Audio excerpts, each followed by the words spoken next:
গত পরশুদিন থেকে আমাদের বিপিএল বিষয়ক আলোচনার কেন্দ্রে আছেন সম্ভবত হান্নান সরকার। হান্নান সরকার খেলতে নেমে যান নাই, বা এখন আর খেলতে নেমে যাওয়ার সম্ভাবনাও খুব কম।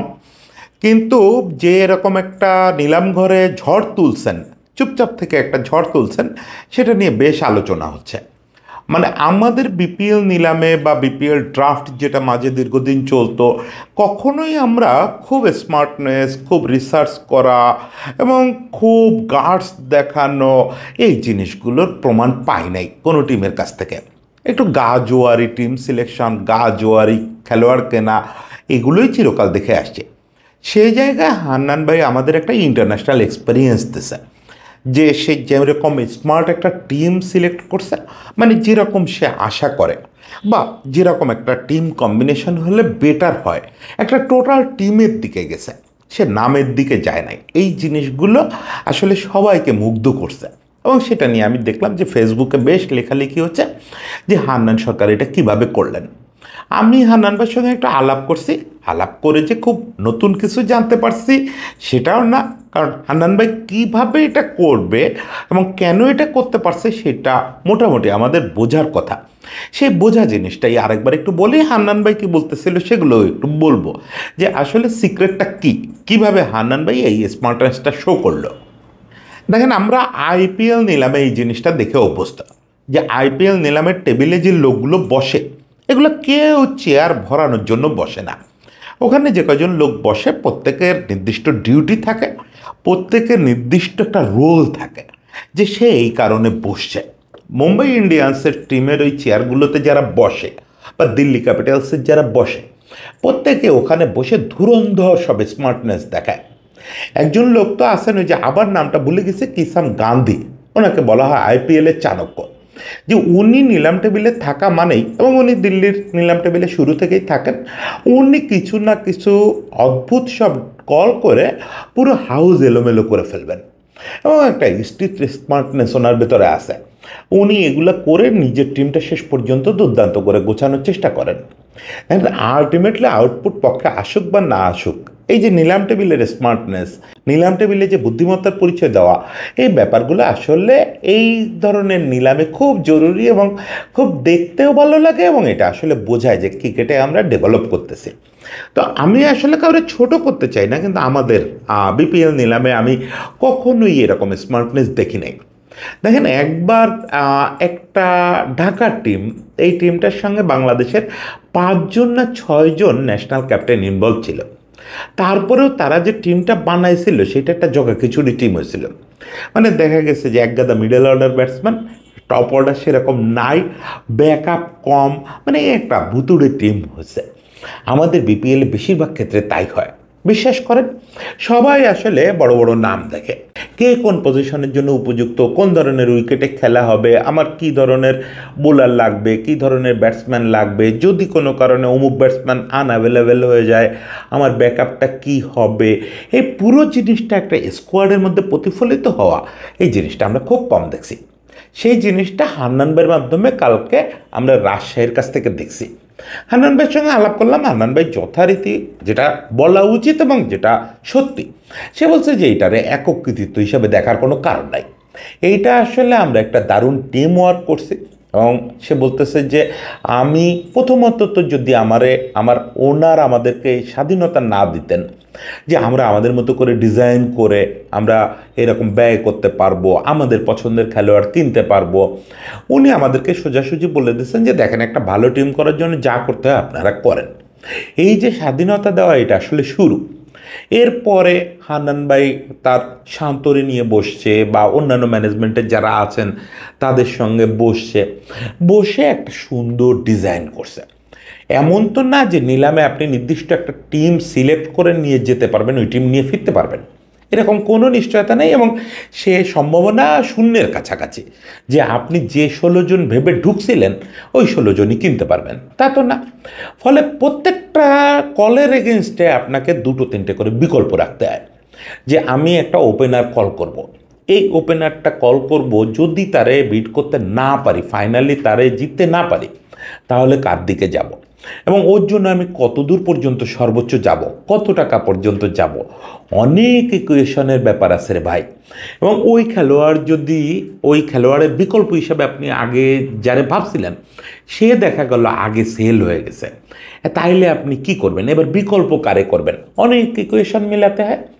এইসব জায়গায় তারা বসে বসে 3-4টা বিকল্প লিস্ট করছে এবং সেই জিনিসগুলো করায় আমি হান্নান ভাইকে সবচেয়ে বেশি যেটা কৃতিত্ব দেব।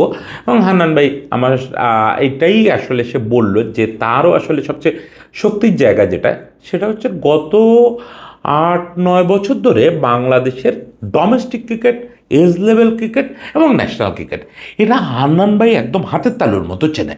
কারণ হান্নান ভাই এই সময়কালে কাজই করছে মূলত এদের নিয়ে। প্রথমে এজ লেভেল সিলেক্টর ছিল, তারপরে এজ লেভেল টিমের সঙ্গে বিভিন্ন সময় ম্যানেজার হিসাবে থাকছে, ন্যাশনাল সিলেক্টর হিসাবে কাজ করছে, সর্বশেষ সে আবার ডোমেস্টিকে ফিরে আসছে কোচ হিসাবে। আবার শুরুতেও সে ডোমেস্টিকে কোচ ছিল।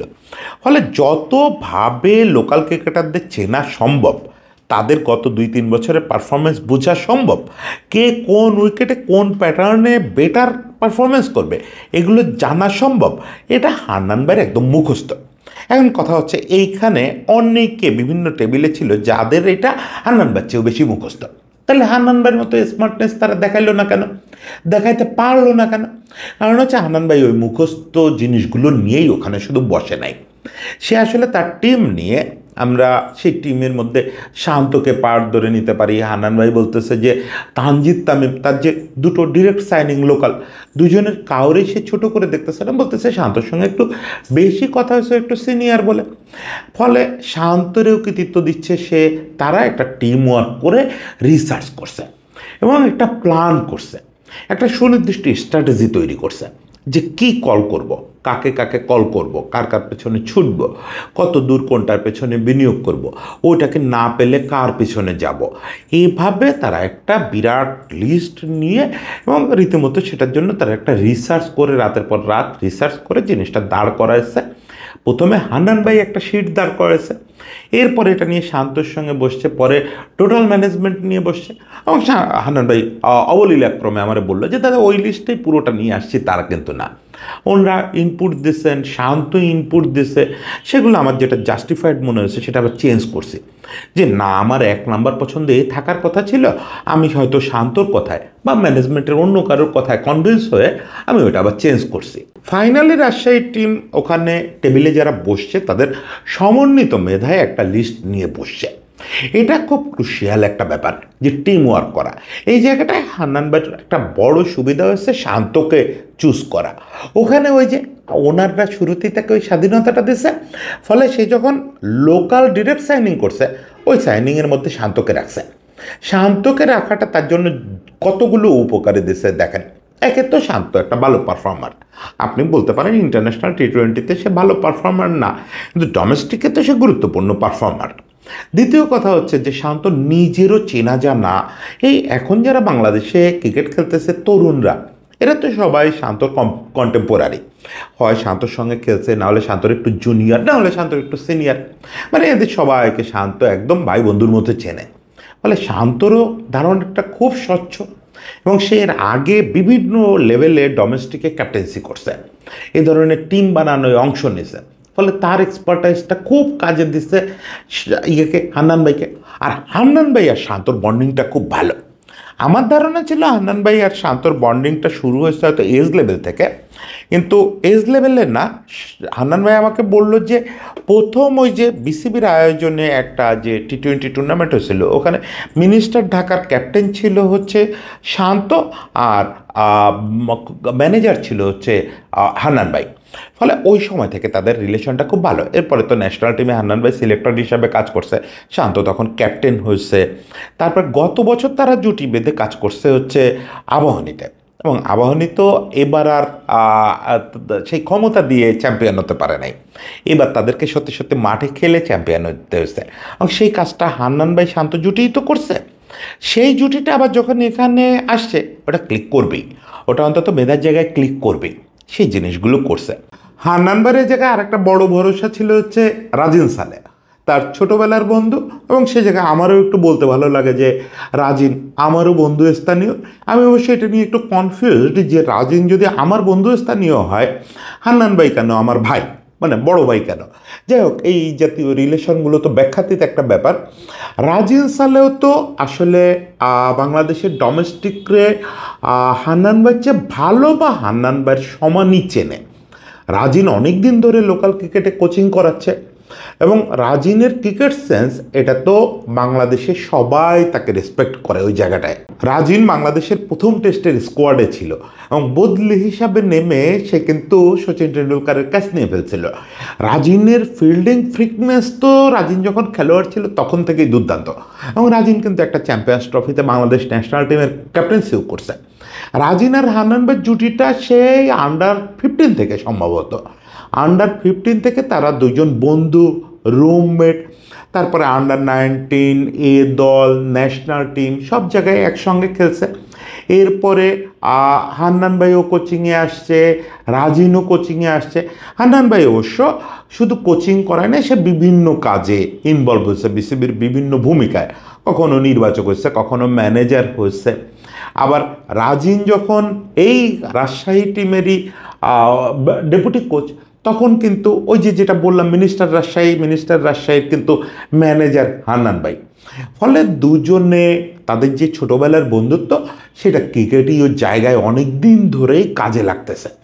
এবার তারা আবার কোচ, সহকারী কোচ, আসলে দুই বন্ধু বলা যায় যে জুটি কোচ হিসাবে রাজশাহীর হয়ে কাজ করতেছে। ওই জায়গাটায় রাজিনের মেধা, রাজিনের যে ফিল্ডিং ফ্রিকনেস এবং ইয়াঙ্গার ক্রিকেটারদের নিয়ে কাজ করার যে এক্সপেরিয়েন্স, সেই পুরো জিনিসটা হান্নান ভাইকে খুব উপকৃত করছে। ফলে আমরা বলতে পারি যে হান্নান, রাজিন, শান্ত এই একটা ত্রয়ী মিলেই আসলে এই জায়গাটায় দুর্দান্ত একটা গেম খেলছে। তারা নিজেদের জন্য দুর্দান্ত একটা টিম সাজাইছে, এবং তারা যে শুধু নিজেদের কাজটা ওখানে বসে করছে তা না, নিজেদের একটা ভালো টিম নিলামে চুজ করতে গেলে কিন্তু আপনার আসলে অন্যের পথেও একটু কাটা বিছাইতে হয়। সে কাজগুলোও কিন্তু হান্নান ভাইরা খুব স্মার্টলি করছে।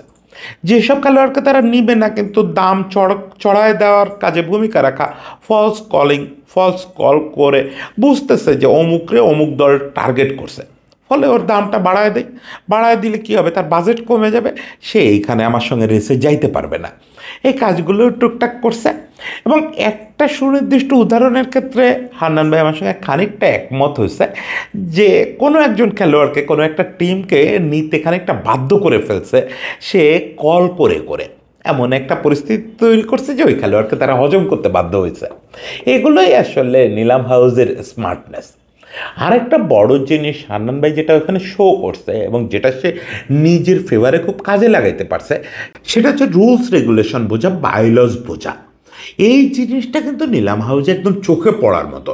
মানে অকশন আর বারবার ভুল করতেছেন, কোন ক্যাটাগরি থেকে কতজন যাবে, টোটাল কতজন নিতে হবে লোকাল থেকে, কোন সেটে কি হবে, এই পুরো ব্যাপারটা অকশনারের ক্ষেত্রে যত মুখস্থ থাকার কথা ছিল, অকশনারের চেয়ে অনেক বেশি আগায় ছিল হান্নান ভাই। এটা সুবিধাও সে নিতে পারছে। প্রথমত হান্নান ভাইরে আমি জিজ্ঞেস করতেছিলাম যে আপনি এই বাইলজগুলো এত মুখস্থ করে নিয়ে বসছেন কী করে? তো হান্নান ভাই বললো যে আমি সাধারণত এইসব ক্ষেত্রে এটাই করি, যে যেটার ভেতর আমার ঢুকতে হবে ওটার আদ্যপন্ত একদম চেষ্টা করি বুঝে ফেলার, যে কোন ধাপে কি হবে।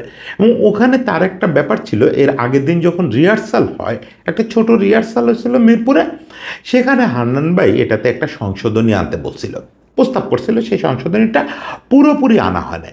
পরদিন এসে মানে নিলাম হাউসে এসে আবার সেই সংশোধনীর অংশ বিশেষ কাজে লাগানো হয়েছে।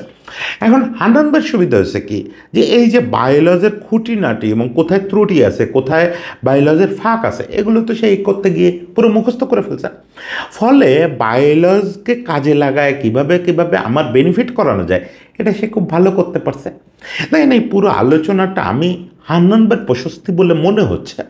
আমি হান্নান ভাইয়ের প্রশস্তি করতেও চাই, কারণ এই সময় আমাদের যে কজন smart coach, smart cricket expert আছেন বাংলাদেশে, তার মধ্যে আমি হান্নান ভাইকে খুব আগায় রাখি। এবং হান্নান ভাই তো আমি মিস করি কমেন্ট্রিটা। হান্নান ভাইয়ের কমেন্ট্রিটাও এত সুন্দর। এর মাঝে গত বিপিএলে আমি তো হান্নান ভাইয়ের কমেন্ট্রির প্রেমে পড়ে গেছিলাম। আপনারা তো বিপিএল দেখছিলেন গতটা টিভিতে, আমি দেখছিলাম অ্যাপে, টি স্পোর্টসের। ওখানে অ্যাপে বাংলায় হান্নান ভাই, সুমন ভাই, মঞ্জুর ভাই এরা ধারাভাষ্য দিত। এত সুন্দর ধারাভাষ্য, এত সুন্দর ধারাভাষ্য। আমি খুব প্রত্যাশা করি যে এবার যেন মূল টিভিতেই তাকে ধারাভাষ্য দিতে ডাকা হয়। ও না, এবার তো সে কোচ, এবার ধারাভাষ্য দিবে কী করে? এটা বিরাট মিসিং হয়ে গেল আমাদের। যাই হোক, হান্নান ভাই ড্যাম স্মার্ট, ফলে তার প্রশস্তি করায় লজ্জার কিছু নাই। কিন্তু আমি আসলে কন্টেন্টটা শুধু হান্নান ভাইয়ের প্রশংসায় আটকাইতে চাই না। আমি শেষবেলা একটু বলতে চাই যে এই যে জিনিসটা আমরা দেখলাম, এই জিনিসটা বাংলাদেশের ক্রিকেটের সর্বক্ষেত্রে আমরা যখন দেখব যে আমরা সত্যি সত্যি আমরা যে কোচ, যিনি ক্যাপ্টেন, তিনি ওই ইভেন্টটা সম্পর্কে টোটাল ওয়াকিবহাল, তিনি প্রচুর খোঁজ খবর রাখতেছেন, তিনি আপডেটেড, তিনি রিসার্চ করতেছেন তার কাজটা নিয়ে, এবং এন্ড অফ দ্য ডে জায়গায় গিয়ে স্মার্টনেস দেখাচ্ছেন। এই জিনিসটা যখন ঘটবে না আমাদের লোকাল কোচদের ভিতরে, আমাদের লোকাল এক্সপার্টদের ভিতরে, তখন ওইটা আলটিমেটলি ক্রিকেটকে অনেক আগায় দিবে, অনেক আগায় দিবে। আর এটা যতক্ষণ অনেক হান্নানবার মতো তৈরি না হচ্ছে, ততক্ষণ পর্যন্ত আমাদের ক্রিকেট এটা সাফার করতে থাকবে, এইটা সাফার করতেই থাকবে। আপনি ভালো ক্রিকেটার তখনই পাবেন যখন ভালো প্রশিক্ষক পাবেন, স্মার্ট প্রশিক্ষক পাবেন। সেই জিনিসটা শুরু হোক, হান্নান ভাইদের হাত থেকেই শুরু হোক। আমাদের আরও ভাই বন্ধুরা এখন এই লাইনে আসতেছে, তারাও এই স্মার্টনেসটা দেখাবে 2-4 দিন পরে, তখন আমরা সেরকম একটা সুদিনও দেখতে পাবো। সেই দিনের অপেক্ষায় থাকলাম। সবাইকে শুভেচ্ছা।